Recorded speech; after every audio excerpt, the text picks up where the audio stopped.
বললেন আপনার এখন 10 থেকে 15 কোটি লিটার এখনও ঘাটতি আছে, কিন্তু আমরা যেটা দেখি আপনি নিজেও জানেন যে একটা সিস্টেম লসে প্রায় 5-6 কোটি লিটার পানি এমনিই চলে যাচ্ছে, এবং সেখানে ওয়াসা রাজস্ব বঞ্চিত হচ্ছে বিপুল পরিমাণ অর্থ। এই যে সিস্টেম লসটা, এটা একবার বছরখানেক আগে একবার এক জরিপে দেখা গেছিল যে দেশের যে অন্যান্য ওয়াসা তার চেয়ে বেশি, সবচেয়ে বেশি সিস্টেম লস হচ্ছে চট্টগ্রাম ওয়াসায়। আপনার পর্যবেক্ষণ কি বলে? আমার পর্যবেক্ষণে চট্টগ্রাম ওয়াসাতে এখন সিস্টেম লস 25 থেকে 27 আমাদের টোটাল প্রোডাকশনের সিস্টেম লস। লিকেজ প্রোগ্রামের জন্য সিস্টেম লস আছে, আর একটা হলো আমাদের পানির অব্যবস্থাপনা আছে। এটা চট্টগ্রাম ওয়াসা যে লিকেজ প্রবলেমটা আমি একটা কাজ প্রোগ্রাম করেছিলাম 15 দিনের। অনেক লিকেজই আমি 15 দিনে এই মোটামুটি একটা স্বস্তিদায়ক ওয়াসাকে এনে দিয়েছিল। লিকেজ সবসময় হচ্ছে। আর একটা হলো আমাদের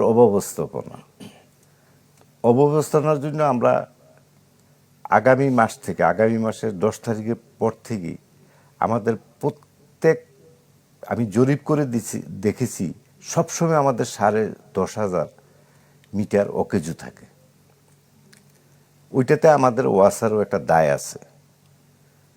তো আগামী মাসের 10 তারিখের ভিতরেই আমরা একটা কাজ প্রোগ্রাম করতে চাচ্ছি। 10,500 যে মিটার আছে, ওই আমাদের তো মেকানিক্যাল মিটার, ওই মিটারগুলো আমরা প্রতিস্থাপন করব। 2029 সালের ভিতরেই আমাদের স্মার্ট মিটার চলে আসবে। স্মার্ট মিটার আসলে আর আমাদের যে পুরানো পদ্ধতিতে যে আমরা ছিলাম, ওই পদ্ধতিতে আমরা থাকবো না।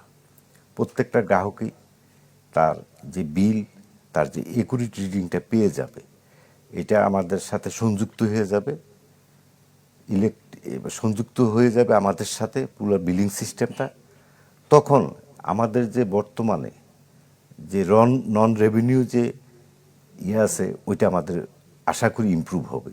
তো এই ব্যাপারে আমি আপনাদেরকে বলতে পারি, এইটা আগামী 2-3 মাসের ভিতরেই আমাদের যে বর্তমান যে পরিস্থিতি আছে আমাদের, ওই বর্তমান পরিস্থিতিটা ইমপ্রুভ করবে বলে আশা করছি। এই মিটারগুলো কেন অকেজো থাকে আপনাদের অনুসন্ধানে কি বলে? ওই মিটারগুলোর দুইটা হলো, আমি যেটা অনুসন্ধান পেয়েছি দুইটা। একটা হলো যে আমাদের এই মিটারগুলোর যে রেভিনিউ সেকশন আছে আমাদের, আপনি জানেন আমরা কিন্তু রেভিনিউ সেকশনে আমাদের পর্যাপ্ত পরিমাণ লোকবল নেই। একটা কারণ।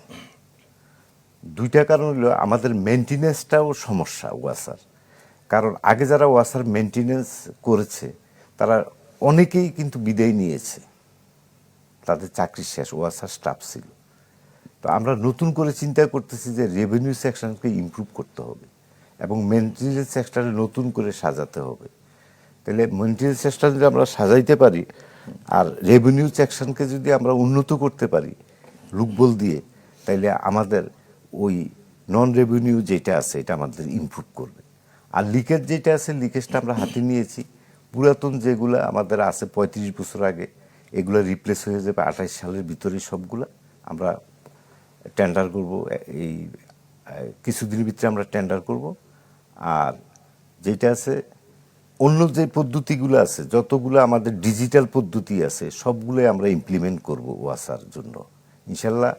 আশা করি আমরা 2028 থেকে 30 সাল পর্যন্ত আমাদের রেভিনিউ পুরোপুরি ইমপ্রুভ না করলেও 90% আমরা ইমপ্রুভ করতে পারবো। আর আপনি খুশি হবেন যে আমি 1 মাস জয়েন করার পরে গত মাসে আমি কিন্তু 6.5 কোটি টাকার রেভিনিউ ইমপ্রুভ করেছি। আমার যে টিম আছে, ওই টিমকে আমরা ইনফ্লুয়েন্স করে 6.5 কোটি রেভিনিউ আমরা ইমপ্রুভ করতে পেরেছি।